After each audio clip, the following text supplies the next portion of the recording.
Hello everyone, welcome to my kitchen where today we are diving into a wonderful world of presenting young corn. Canning fresh corn is a fantastic way to capture that sweet summery flavor and enjoy it all year round. Whatever you are homesteading pro or beginner looking to try something new, this process is straightforward, rewarding, and also satisfying. In this video, I'm going to walk you through every single step: cleaning, cooking, cutting, packing, and sterilizing, so you can preserve your own decision corn and home ready. Let's get started. Before we touch a single ear of corn, let's make sure our workspace is ready. Canning is all about cleanliness to ensure safety and quality. I am setting up my counter with a clean cutting board, a sharp knife, a large pot for boiling, a colander for rinsing, and my canning jars, lids, and bins. I'm also keeping a stock of clean kitchen towels nearby because this can get a little messy. Oh, and don't forget a bowl for scraps. These corn hunks and cobs will pile up fast. Make sure your jars are clean and free of cracks. I like to run minute through the dishwasher or wash them in hot soapy water. The lids and bins should be clean too, but we'll sterilize this later. Safety first, folks. This keeps our canned corn safe to eat for months. Alright, let's talk about the star of the show, unicorn. I'm using fresh tender corn of the coat. Ideally, pick it up its peak for the best flavor. Look for ears with bright green hucks and plum kernels. If you're growing your own buying from a farmer's market, that's the way to go. I start by husking the corn, grab on ear, peel back and the husk and pull off the silky threads. This part can be a bit tedious, but it's worth it. I like to do this outside or over a big bowl to keep the mess contained. Once the husk and silks are off, give the corn a good rinse under cold water to remove any leftover debris. See how golden and fresh these kernels look? That's what we're working with. I'm preparing about 10 to 20 ears today, which should fill around 4 to 6 pin-sized jars, depending on how tightly and pack them. If you are doing gourds, you will need fewer jars but more corn per jar. Adjust based on your needs. Cooking the corn. Now let's get cooking. I'm filling a large pot with water enough to cover the corn and building. I carefully add the corn cobs. You don't want to overcrowd the pot, so do this in batches if needed. I'm setting a timer for about 5 to 6 minutes. We are not fully cooking the corn here. We're just blanching it to soften the kernels and stop the enzymes that could affect flavor and texture during storage. While the corn is boiling, I'm preparing a bowl of ice water. This is for soaking the corn after blanching to stop the cooking process. Look at that steam. Our kitchen is starting to smell amazing. After 5 minutes, I check in here. The kernels should be tender but still crisp. Perfect. Using tongs and fasten the cobs to the ice water bath. This cools them down quickly and keeps that vibrant color and texture intact. Counting the kernels. Once this corn is cool enough to handle, it's time to cut these kernels off the cobs. I am setting up my cutting board and grabbing a sharp knife. Here a tip: place a small bowl upside down inside a larger bowl. Rest the corn cob the small bowl. This elevates it and makes it easier. So catch the kernels in the larger bowl below.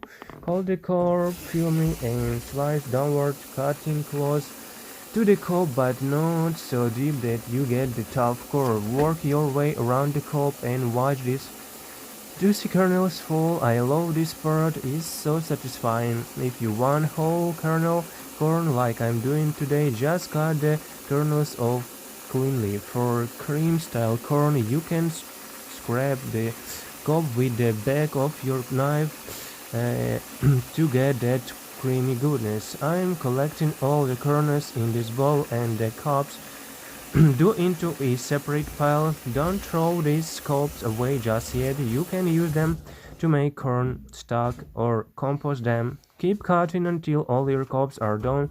Look at this beautiful pile of corn we got. Before we pack the jars, I like to dip kernels. A quick rinse that removes any extra stretch or bits of silk that might still be clinging on. I'm pouring the kernels into colander and running cold water over them, gently tossing to make sure everything clean. This step is optional, but I found to make the final product look and taste cleaner. Drain the kernels well. Nobody wants soggy corn in their jars. I'm shaking the colander a bit to get rid of excess water. Now our corn is ready to be packed. While I'm working on the corn, I got my canning jar sterilized. I'm using a water bath canner today, so I've filled it with water and broth to boil. The jars are submerged in the boiling water for at least 10 minutes to sterilize them. I'm also summarizing the lids in a small pot of hot, not boiling water to soften the sealing compound. The bends doesn't need sterilizing, but I make sure they clean and dry. Using jar tongs, I'm carefully removing the hot jars from the canner and placing them on a clean towel. Be careful here, these jars are hot. I'm keeping the water in the canner simmering because you will need it for processing the jars later. Now for the fun part, packing in the jars. I'm using pin jars today, but you can use quartz if you prefer for raw pack canning, which is what I'm doing. We pack the uncooked kernels into the jars and then add liquid. You can also hot pack by cooking the kernels in water first, but I find raw pack easier to corn. I'm filling each jars with corn kernels, leaving about 1 inch open on the top. Don't pack that too tightly. Give the kernels a little room to expand during processing. Once the jars are filled, I'm adding a teaspoon of salt per pint for flavor. This is optional, but I love the extra season it gives. I'm pouring boiling water into each jar, again leaving that 1 inch headspace. The water should cover the kernels completely. I'm using a plastic knife or chopstick to remove any air bubbles by gently stirring around the inside of the jar. Air bubbles can interact with the seal, so tip important. Now I wipe the rims of the jars with a clean damp cloth. Ensure there's no residue that could prevent good seal. I place a lid to each jar, then screw and bend until it's fingerprint tight, not too tight, just enough.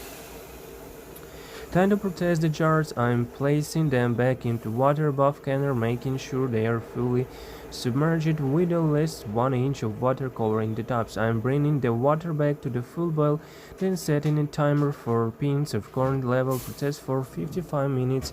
If you are using quartz, in 55 minutes. If you are a higher altitude, check a canning guide for just times.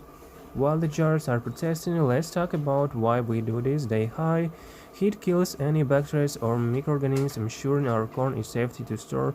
It also creates a vacuum seal as the jars cool, which keeps it connected fresh. Canning is like a little bit of kitchen magic. Once the processing time is up, I'm turning off the heat and letting the jars sit in the canner for about 5 minutes. Then, using a jar tongs, I carefully leave them out and place them on a towel to cool. You might need a satisfying pin and the lid seal. That's the sound is success. I let the jars cool undisputed for 24 hours. After that, I check the seals by pressing the center of each lid. If it doesn't pop back, it's settled. If any jars didn't seal, you can refrigerate them and use the corn with a few days. Look at these beautiful jars of golden corn. I'm labeling them with a date and storing them in a cool, dark place. Properly sealed jars can last up for a year, but trust me, this corn is delicious. It probably won't last that long. You can use your canned corn in soup, casseroles or just heat up as a side dish. The flavor is so fresh. It's like summer in a jar. I love adding this corn and mixing with some butter and herbs for a quick meal. A few tips before we wrap up: always use fresh, high quality corn for the best result. If you are new to canning, invite a good canning kit. It makes the process so much easier. If jar doesn't seal, don't panic. Just pop it in the fridge and use it soon. Double check your corn times, your altitude to ensure safety. And there you have it, homemade canned corn from start to finish. I hope you feel inspired to try this yourself. There's something so rewarding about preparing your own food, and the taste is unbelievable. If you enjoyed this video, give it a thumbs up, subscribe for more canning tutorials, and let me know in the comments what you present this season. Thanks for preserving for decision. Thanks for joining me in the kitchen, and I will see you in the next video.